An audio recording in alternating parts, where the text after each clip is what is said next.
Well, g'day. Good to see you. Welcome to this week's edition of Journey to Wholeness.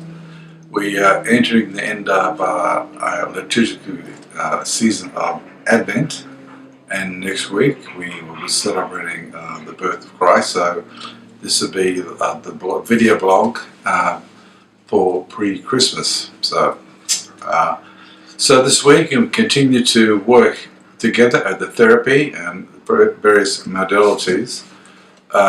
So I've had in the pool today, I was PT and did a lot of swim work with 40 minutes.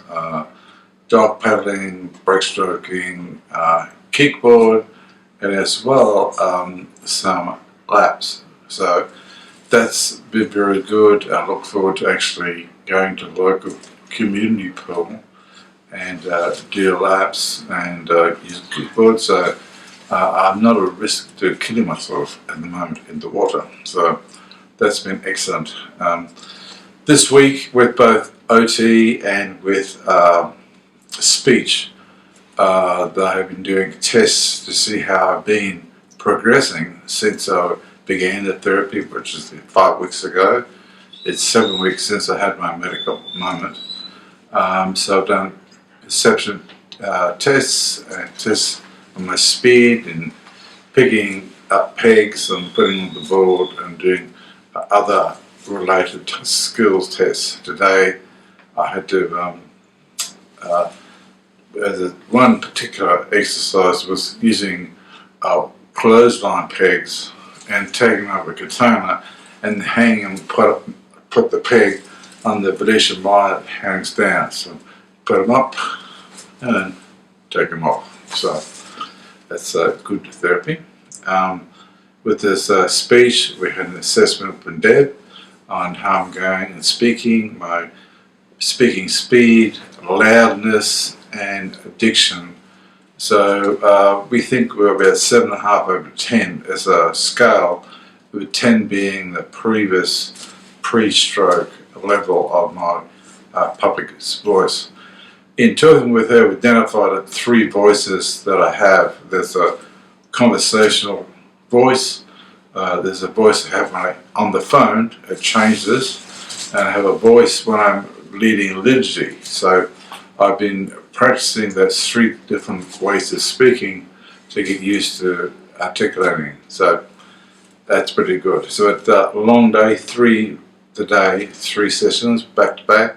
So it's now coming up to 5 and starting to feel tired. Two of the things to comment on, last Friday I began an acupuncture treatment. So it was recommended by friends. So I have had 3 sessions.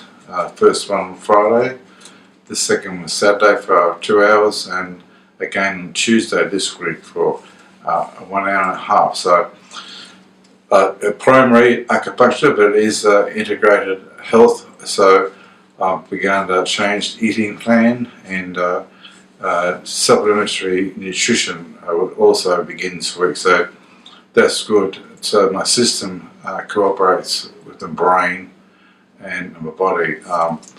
Because given that I am diabetic and I've been diagnosed since '96, it's imperative for the control of obviously sugar levels, which is really disease of inflammation on the system. So I'm glad to do that. And then so that's the treatment part. And then finally, this week is Wednesday today, and this Friday we'll be going to the ceremony at 1 o'clock for a citizenship oath, and then we'll be dual citizens. So that's my news.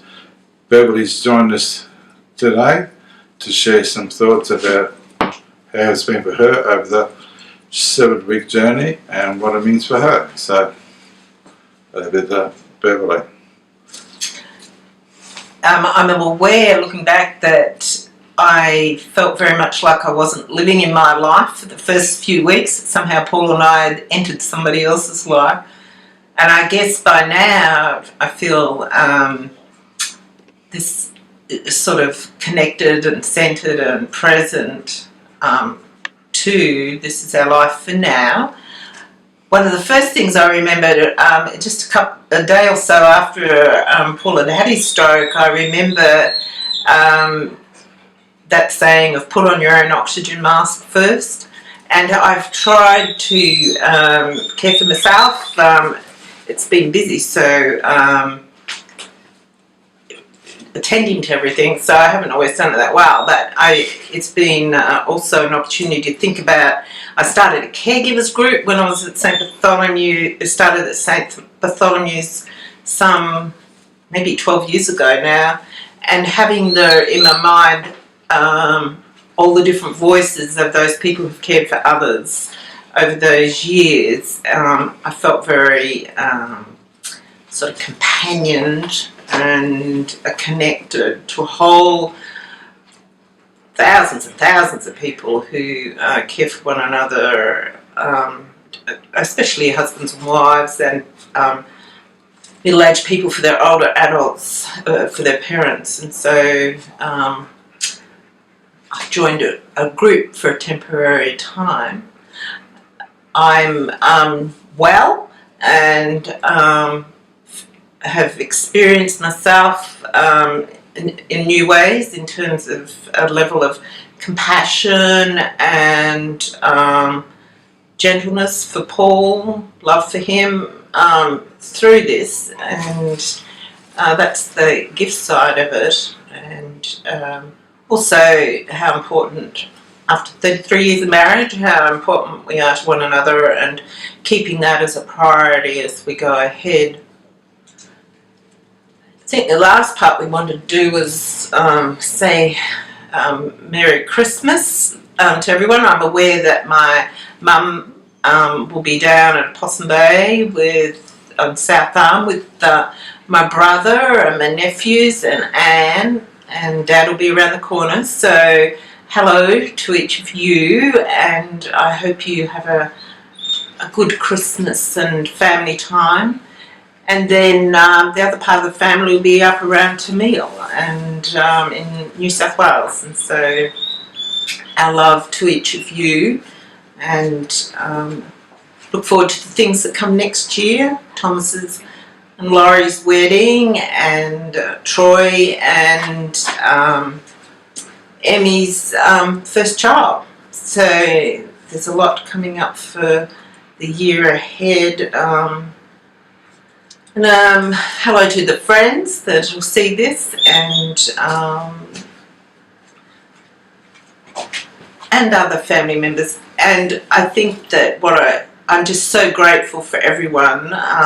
Parishioners have been really practical in their care, and once upon a time I would have said that food through the parish was a symbol of love, and now I see it as an actual practical, very practical act of love, and it has really helped us.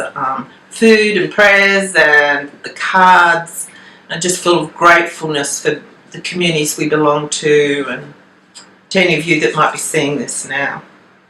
So have a blessed celebration of the birth of the Holy One, and eat good sized portions at the table, and we will see you in our next vlog. Thank you. God bless.